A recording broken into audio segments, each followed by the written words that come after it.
അത്യുന്നതനായ ദൈവത്തിൻ്റെ നാമം മഹത്വപ്പെടുമാറാകട്ടെ. ഇന്ന് പ്രഭാതത്തിനായി നമ്മൾ തിരഞ്ഞെടുത്തിരിക്കുന്ന വിഷയം പരിശുദ്ധാത്മ ശക്തി എന്നതാണ്. ആധാരവാക്യമായി എടുത്തിരിക്കുന്നത് 1 കൊരിന്ത്യരുടെ പുസ്തകം 12-ാം അധ്യായം 1-ാം വാക്യം. അതിപ്രകാരം പറയുന്നു: സഹോദരന്മാരെ, ആത്മീയ വരങ്ങളെക്കുറിച്ച് നിങ്ങൾക്ക് അറിവില്ലാതെ ഇരിക്കരുത് എന്ന് ഞാൻ ആഗ്രഹിക്കുന്നു.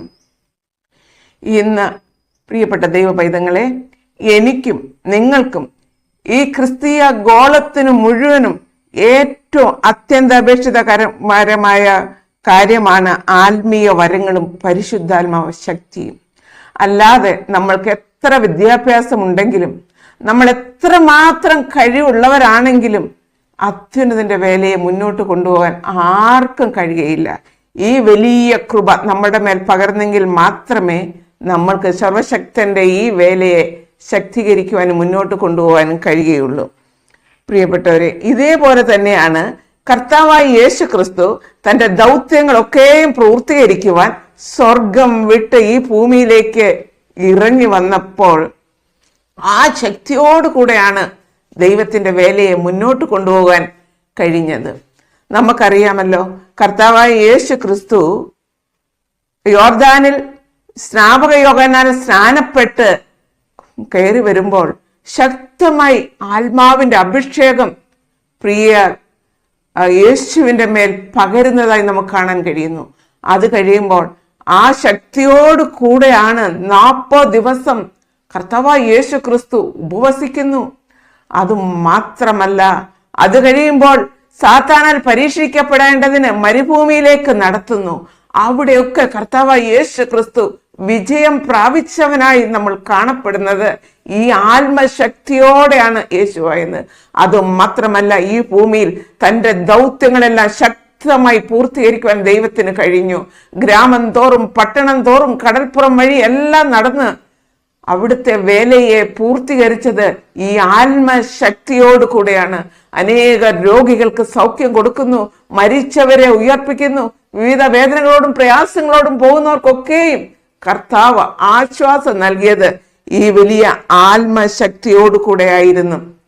എന്നാൽ ആത്മാവിന്റെ ഫലങ്ങളെ നമ്മൾ നോക്കുമ്പോൾ, അതൊക്കെ നമ്മൾക്കറിയാമല്ലോ, ആത്മാവിന്റെ ഫലങ്ങൾ സ്നേഹം, സന്തോഷം, സമാധാനം, ദീർഘക്ഷമ, ദയ, ഇതൊക്കെ നമ്മൾ നോക്കുമ്പോൾ ഇതൊരു വലിയ കുലയായിട്ടിരിക്കുന്നതായിട്ട് നമുക്ക് കാണാം. ഒന്നിച്ച് അടുക്കടുക്കായിട്ട് ഒരു കുലയായിട്ടിരിക്കുന്നു. ദൈവാത്മാവ് നിറഞ്ഞ ഒരു പൈതലിൽ ഈ സ്വഭാവങ്ങളെല്ലാം കാണും. ഒരു ദൈവ പൈതൽ യഥാർത്ഥമായി ദൈവത്തിന് സമർപ്പിക്കപ്പെട്ട ഒരു ദൈവ പൈതലാണെങ്കിൽ ഈ ആത്മ സ്വഭാവങ്ങളെല്ലാം ഒരുമിച്ച് വന്ന് നിറഞ്ഞ ഒരു വ്യക്തിയായിരിക്കും. എന്നാൽ ആത്മാവിന്റെ ഫലം ഒരു വ്യക്തിയിൽ ഉണ്ടോ, ആത്മാവിന്റെ വരങ്ങൾ ഒരു വ്യക്തിക്ക് ലഭിക്കുമ്പോൾ അത് എല്ലാം കൂടെ അതും ഒരു കുലയാണ്. അതും 9 ഫലങ്ങളാണ് വരങ്ങൾ. എന്നാൽ അതെല്ലാം കൂടെ ഒരാൾക്ക് ലഭിക്കുന്നില്ല. ഒരുവന് പ്രവചന വരം, ഒരുവന് ശുശ്രൂഷ വരം, ഇങ്ങനെ വരങ്ങളെ വിവിധ ഓരോരുത്തർക്കായി പരിശുദ്ധാത്മാവ് വിഭാഗിച്ചു കൊടുക്കുന്നു. ചിലർക്ക് ഒന്നിൽ കൂടുതൽ വരം കണ്ടേക്കാം. എന്നാൽ അതെല്ലാവർക്കും ഭാഗിച്ച് കൊടുക്കുന്നതായിട്ട് നമുക്ക് കാണാൻ കഴിയും.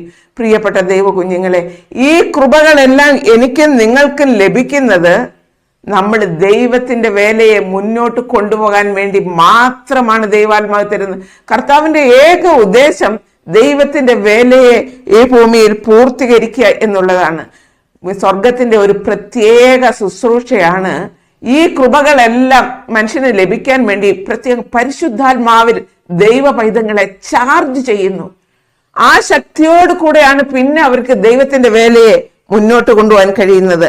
ഇന്ന് എനിക്കും നിങ്ങൾക്കും ദൈവത്തിന്റെ വേലയെ മുന്നോട്ട് കൊണ്ടുപോകാൻ കഴിയണമെങ്കിൽ ഈ വലിയ ശക്തി നമ്മൾക്ക് ആവശ്യമായിരിക്കുന്നു. പ്രിയപ്പെട്ടവരെ, കർത്താവിന്റെ ശുശ്രൂഷ എത്ര വലിയേറിയതായിരുന്നു.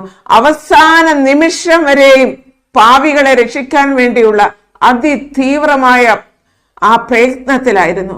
കാൽവരി ക്രൂശിൽ മരിക്കുന്ന ആ സമയം, അവസാന നിമിഷം പോലും കർത്താവായ യേശു ക്രിസ്തു പ്രാർത്ഥിക്കുകയാണ്: പിതാവേ, ഇവർ ചെയ്യുന്നത് ഇന്നതെന്ന് അറിയായ കൊണ്ട് ഇവരോട് ക്ഷമിക്കണമേ എന്ന്. തന്നെ ദ്രോഹിച്ചവർക്കും ഉപദ്രവിക്കുന്നവർക്കൊക്കെ വേണ്ടി പ്രാർത്ഥിക്കാനുള്ള ഒരു വലിയ മനസ്കത യേശുവിനുണ്ടായിരുന്നു. പ്രിയപ്പെട്ടവരെ, എനിക്കും നിങ്ങൾക്കും ആ മനസ്കത ഉണ്ടായിരിക്കണം. ഈ കൃപാവരങ്ങളെ നമ്മൾക്ക് പ്രാപിച്ചെങ്കിൽ മാത്രമേ നമുക്ക് അങ്ങനെ മുന്നോട്ട് പോകാൻ ഒരു വിശാല മനസ്കത, സകല മനുഷ്യരെയും സ്നേഹിക്കാനുള്ള കൃപ. പലപ്പോഴും നമ്മൾക്കറിയാൻ കഴിയും നമ്മുടെ ശത്രുക്കളെ കാണുമ്പോൾ, എന്നാലും നമ്മൾക്ക് അവരെ സ്നേഹിക്കാൻ കഴിയണമെങ്കിൽ ദൈവത്തിന്റെ വലിയ കൃപ എനിക്കും നിങ്ങൾക്കും ഇന്ന് ആവശ്യമായിരിക്കുന്നു. കർത്താവ് അന്ന് ശിഷ്യന്മാരോട് പറഞ്ഞു, നിങ്ങൾ എന്റെ കയ്യിൽ നിന്ന് ഈ കൃപകളെല്ലാം പ്രാപിക്കാൻ വേണ്ടിയിട്ട്, അതായത് പിതാവിനോട് ഞാൻ ചോദിക്കും, പിതാവ് നിങ്ങൾക്ക് പരിശുദ്ധാത്മാവിനെ തരും. ആ ശുശ്രൂഷ പൂർത്തീകരിക്കുന്നിടം വരെ നിങ്ങള് നഗരത്തിൽ തന്നെ പാർക്കണം. ഇവിടെ വിട്ട് നിങ്ങൾ പോകാൻ പാടില്ല. നിങ്ങൾ യെരൂശലേമിൽ തന്നെ ഉണ്ടായിരിക്കണം. എന്റെ പിതാവ് ഈ കൃപ എന്നിലൂടെ നിങ്ങളിലേക്ക് പകരുമ്പോൾ നിങ്ങള് യഹൂദയിലും യെരൂശലേമിലും ലോകത്തിന്റെ എല്ലാ ഭാഗങ്ങളിലും എന്റെ വചനത്തെ എത്തിക്കാൻ കഴിയുമെന്ന് അവരോട് പറഞ്ഞിരുന്നു. അതുകൊണ്ട് കർത്താവ് പറഞ്ഞതുപോലെ ഈ പ്രിയപ്പെട്ട ദൈവജനം അനുസരിച്ച് നഗരത്തിൽ അവിടെ ശീമോന്റെ മാളികയിൽ, മർക്കോസിന്റെ മാളികയിൽ അവർ ഒരുമിച്ച് കൂടി പ്രാർത്ഥിക്കുകയും ആരാധിക്കുകയും ദൈവത്തെ സ്തുതിക്കുകയും ചെയ്തുകൊണ്ടിരുന്നു. അങ്ങനെ ഈ അവരുടെ ആരാധനയുടെ 10-ാം ദിവസമായപ്പോൾ വലിയൊരു ഇടിമുഴക്കുന്ന ഒരു ശബ്ദം കേൾക്കുകയാണ് ആകാശത്ത്. എന്നിട്ടത് മാളിക മുറിയിലേക്ക് വരുന്നു. അവരുടെ മേൽ എല്ലാ ആത്മാവിനെ പകരുന്നു. അഗ്നി നാവുകൾ പോലെ പുലർന്ന നാവുകൾ അവരുടെ ഓരോരുത്തരുടെ മേലും പതിക്കുന്നു. ആ ആത്മാവിൽ അവര് സംസാരിക്കുമ്പോൾ ആ ശബ്ദം കേട്ടുകൊണ്ട് ആ ദേശത്തുണ്ടായിരുന്ന ജനങ്ങളെല്ലാം ഓടി വരികയാണ്. കാരണം അന്ന് പെന്തക്കോസ്ത് നാൾ കൂടെയാണ്. യഹൂദന്മാരെല്ലാം അവിടെ കൂടി വന്നിട്ടുണ്ട് ദൈവത്തെ ആരാധിക്കാൻ വേണ്ടി. അവരിതെന്താണ് സംഭവിക്കുന്ന അറിയാതെ ഓടി ഇങ്ങോട്ട് വരുമ്പോൾ ഇവിടെ 120 പേരാണ് കൂടി ആ മാളിക മുറിയിൽ ഇരുന്ന് പ്രാർത്ഥിക്കുന്നത്. അവരൊക്കെ കൂടെ കർത്താവിന്റെ വലിയ അത്ഭുത ശക്തി, അവൻ കാര്യങ്ങളെ പ്രസ്താവിക്കുകയാണ്.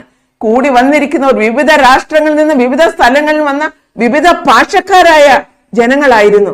അവരുടെ ഓരോരുത്തരുടെയും ഭാഷയിൽ ഈ പ്രിയപ്പെട്ട ദൈവമക്കൾ സംസാരിക്കുന്നത് കേട്ട് അവർ അത്ഭുത സ്തബ്ധരായി പോയി.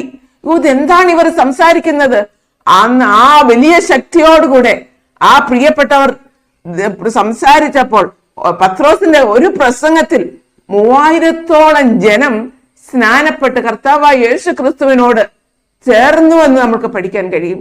പ്രിയപ്പെട്ട ദൈവമക്കളെ, ഇന്ന് നിങ്ങൾ എന്നെ ശ്രദ്ധിക്കുമ്പോൾ നമ്മൾക്ക് ഏറ്റവും അത്യാവശ്യമായ കാര്യം ഇവിടുത്തെ വിദ്യാഭ്യാസം നമ്മൾക്ക് ആവശ്യമാണ്. എന്നാൽ സ്വർഗീയ വിദ്യാഭ്യാസ യോഗ്യതയായ പരിശുദ്ധാത്മാവിന്റെ ആത്മശക്തി എനിക്കും നിങ്ങൾക്കും വേണ്ടി ലഭിപ്പാൻ നമ്മൾ ആത്മാർത്ഥതയോടെ പ്രാർത്ഥിക്കുക. ദൈവം നമ്മൾക്കത് തരുമെന്ന് വാഗ്ദാനമുണ്ട്. സ്വർഗത്തിലെ ദൈവം വാഗ്ദത്തങ്ങളിൽ വിശ്വസ്തനും വാക്ക് മാറാത്തവനുമായ ദൈവമാണ്. ആ കൃപയാൽ ഇന്ന് എന്നെയും നിങ്ങളെയും സ്വർഗത്തിലെ ദൈവം നിറയ്ക്കട്ടെ.